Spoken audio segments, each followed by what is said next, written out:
So we hear it again for the Boston Avenue Church Choir from Tulsa, Oklahoma.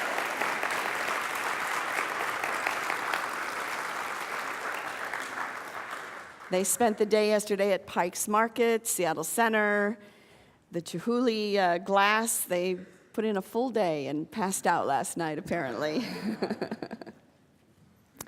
So this month on our pilgrimage, we are exploring the way by walking. And so let's break it down, right? When we walk, we put one foot in front of the other. We are free at any time to walk to the right or walk to the left. We can walk straight or we can turn around and we can walk backwards. Our days are made up of countless steps, and again, we can change direction at any time. We walk alone, we walk with friends, we walk with God, or sometimes we walk in darkness and aloneness. This is all part of life and the dance of life.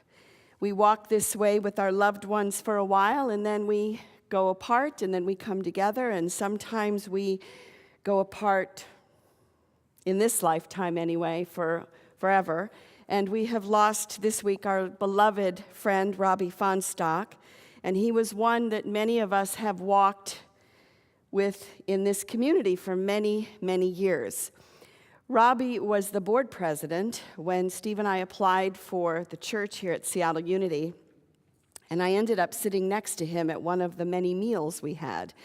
And Robbie, and those of you who know and love Robbie know that he loved food. And so he would, throughout the meal, he would say, "So how is it? Is it good? Can I have a bite? Would you like a bite of mine?" And it really was that moment that made me decide to come to Seattle. Because I thought if there's people like him here, then this is where I belong. So we're going to miss him greatly. And his service is this Saturday, by the way. So I was in Chicago last week, and I got to walk with many old friends. And I am amazed by the changes that are happening in my hometown. The house in which I grew up is now all boarded up, and it's going to be torn down, and it's going to be replaced with $1 million house. Kind of like Seattle, isn't it? The changes. I did go to 2 baseball games, and I did put on Facebook that I caught a ball, and unfortunately, it's not like it sounds like I caught a ball. The left fielder was throwing balls out into the bleachers, and the friend that I was with caught it and dropped it, and I picked it up, so. But I got a ball. At Wrigley Field, they have now built a hotel across the street. They've created a town square, and the changes were so vast that I literally got dizzy, and I had to sit down because I didn't recognize any of the landmarks that have been familiar to me my entire life, and it made me really reflect on the changes that are happening in Seattle, and particularly in South Lake Union.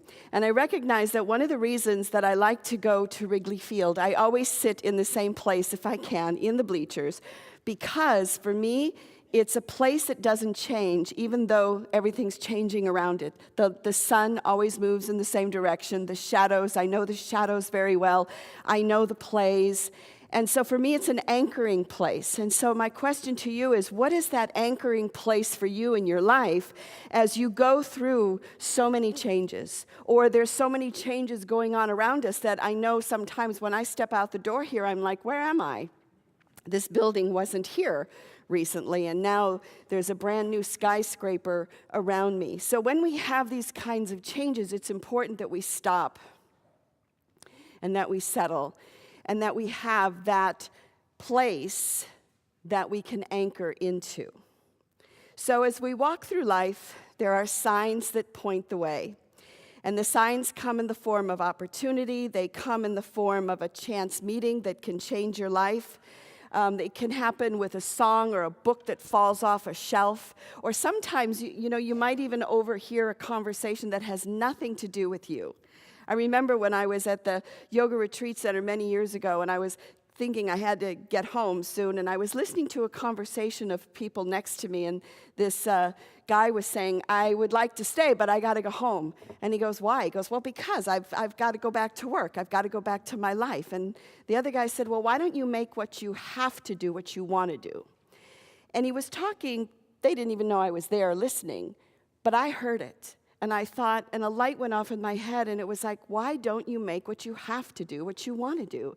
And it literally changed the course of my life, and it has been something that has guided me ever since. So we never know where the sign is going to come from. So how do we notice these signs, let alone follow them? And is our life more aligned if we follow it? So I'd like to look today at the concept of synchronicity. And it's a term that was coined by Carl Jung. He said that synchronicity indicates that coincidences are more than chance, less than causality. It is a confluence of events in a numinous and awesome atmosphere. So synchronicities also seem to happen for many people in times of crisis or times of decisions. So the famous story around synchronicity in Jung, which you may have heard, is the story of the golden scarab. Now, Jung had a client who was very highly educated and very intellectual, and he was sort of at a block with her because she wouldn't go to her emotions, and it was like they were stuck. And so she started to tell him about this dream that she had the night before. And she was describing this great piece of jewelry that was given to her, this golden scarab. And as she's telling him the dream, he hears a tap, tap, tapping at the window.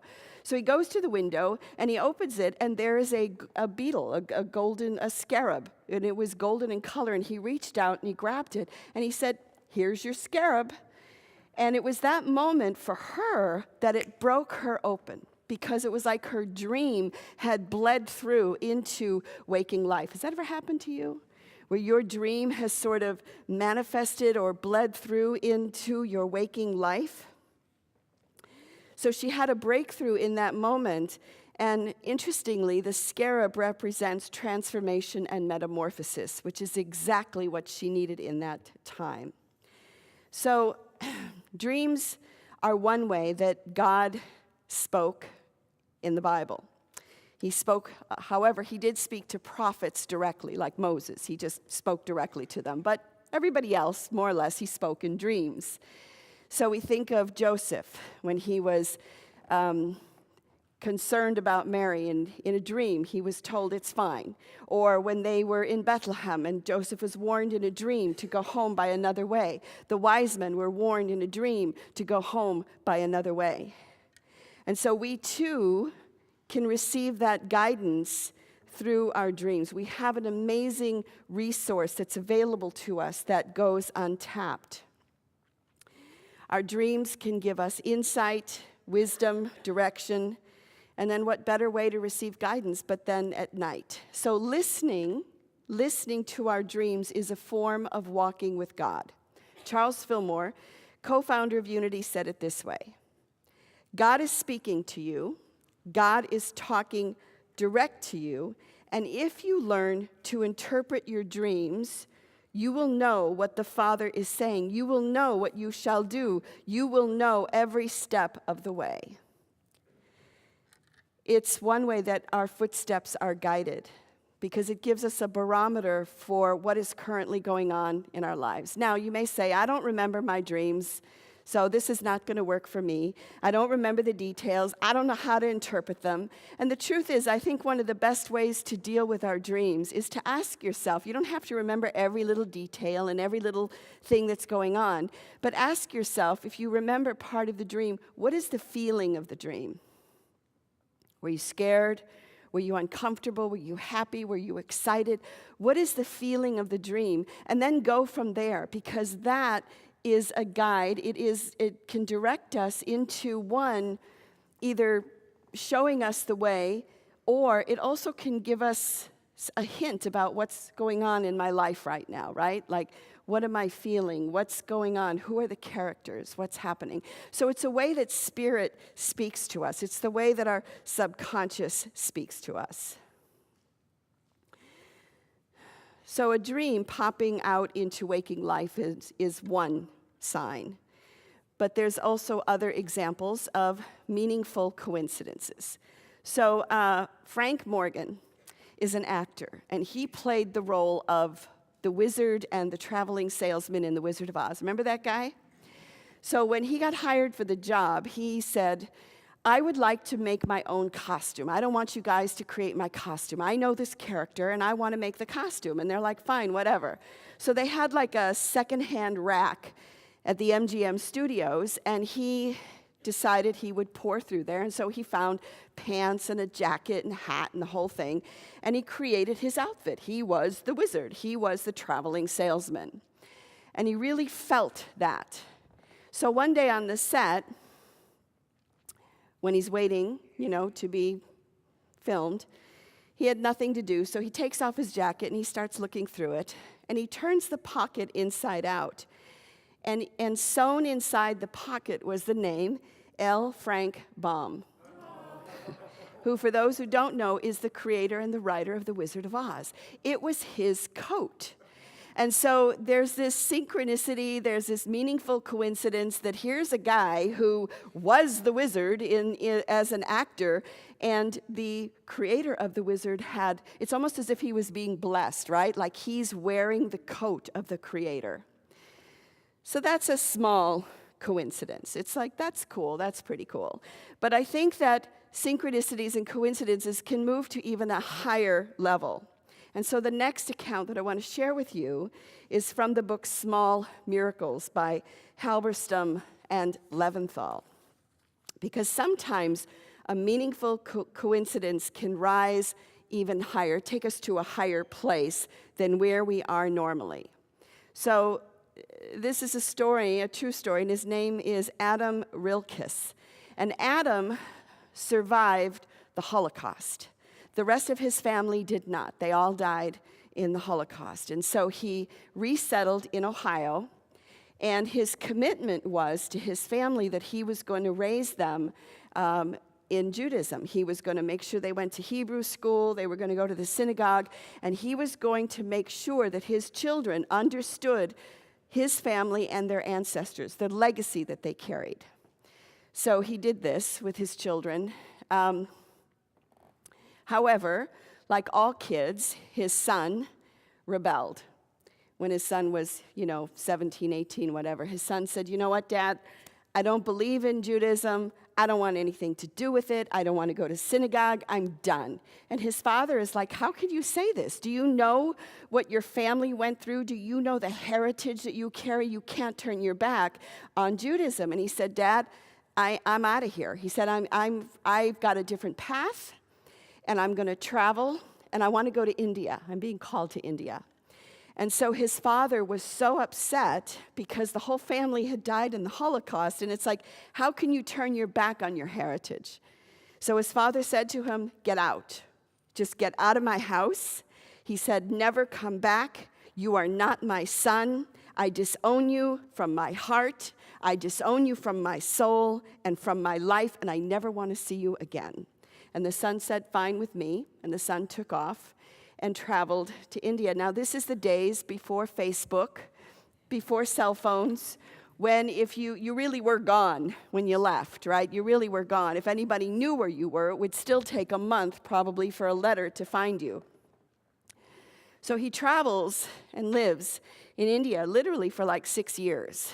And then one day he ran into a friend of his from his hometown in India. And his friend came up to him and he said, I'm so sorry about what happened to your dad. And he said, what are you talking about? He said, your dad died 3 months ago, didn't you know? And he said, no, I've been out of contact. I didn't know.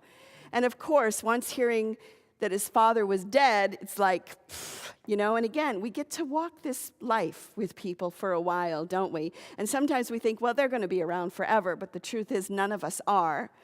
So he was just, it felt horrible because it's like his father and him had left on such horrible terms that he was beside himself. So he had this pull to go to Israel, to go back to the land where his people had originated.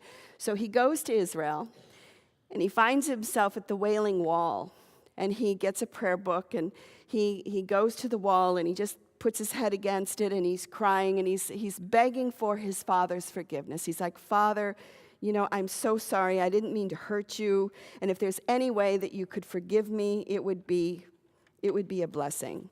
So after his tears subsided, he noticed that people were walking up to the wall and they're putting in these little pieces of paper. And he asked the guy next to him, he goes, "What's everybody doing?" And he says, "Well, they're writing prayers and then they're putting them in the wall because it's said that if you put a prayer in the Wailing Wall, it has more chance of a bigger blessing." And he said, "But the thing is, try and find a spot in the wall. It's pretty jammed with prayers. It's full."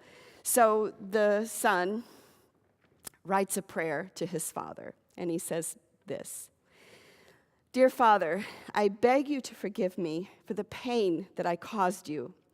I loved you very much, and I'll never forget you, and please know that nothing that you taught me was in vain. I will not betray your family's deaths, I promise." So he rolls it up small, and then he starts the process of trying to find a place to put the prayer. Takes him like an hour, he's looking. And he finally finds a little spot, and he puts the prayer in, and as he's sticking it in, one falls out.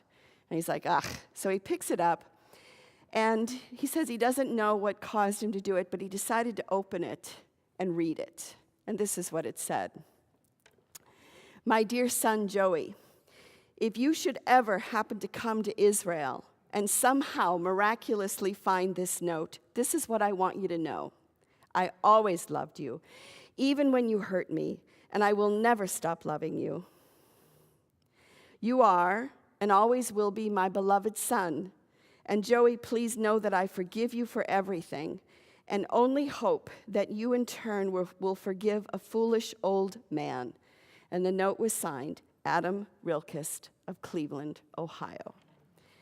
Now, yes, what are the chances?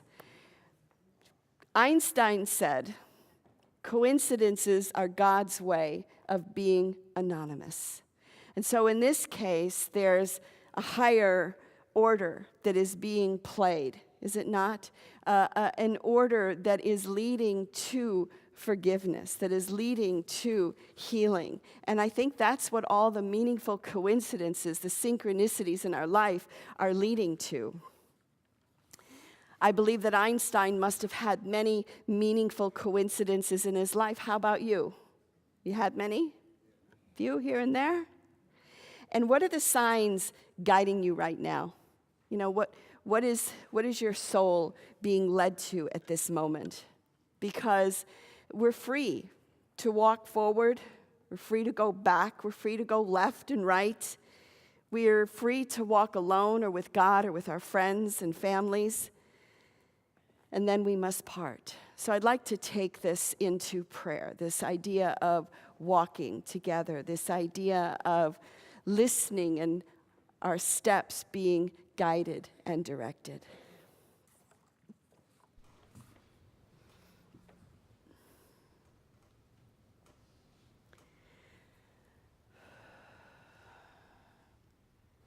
And so I invite you to turn your attention within for a moment.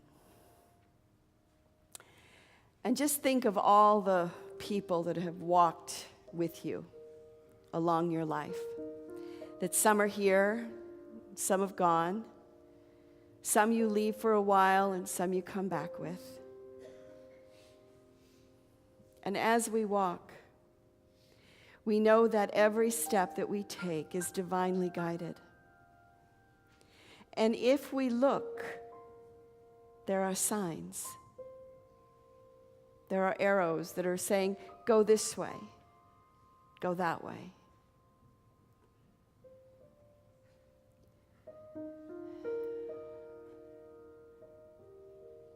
So we listen. We listen to the guidance of our dreams. We let it settle. We invite it in.